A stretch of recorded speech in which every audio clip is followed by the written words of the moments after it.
ঈদ উদযাপনে মানুষ রাজধানী ছাড়লেও যেন ক্রেতার সংকট নেই মার্কেটগুলোতে। ঈদের আগের দিন মার্কেটগুলোতে ক্রেতার সমাগম চোখে পড়ার মতোই। চাঁদ রাতে কেনাকাটা সারেন এমন মানুষের সংখ্যাও অনেক। জিএম হাসানের রিপোর্ট।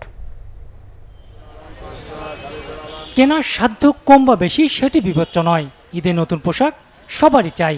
সরকারি বেসরকারি সব অফিস ছুটি হয়ে গেছে, তাই নগরবাসীর সকল ব্যস্ততা যেন ঈদ কেনাকাটা কেন্দ্রিক। তাই শেষ মুহূর্তের কেনাকাটা সারছেন নগরবাসী।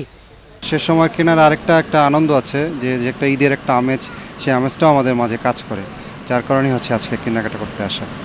পছন্দের পণ্য কিনতে সকাল থেকে ক্রেতারা ছুটছেন মার্কেটগুলোতে। ক্রেতারা বলছেন রাস্তা ফাঁকা থাকায় মার্কেটগুলোতে সহজেই আসতে পারছেন, এতে সময় নিয়ে কিনতে পারছেন পণ্য। কিছু তো একটা কিনতে হবে, ঈদের জামা, নতুন জামা না হলে তার হবে না।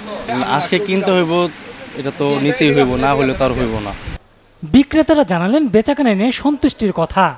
শুরুটা তো আলহামদুলিল্লাহ মোটামুটি ভালোই গেছি, বিসমিল্লাহ বারটা ভালোই করছি, বেচে কিনা মোটামুটি ভালো হইতেছে।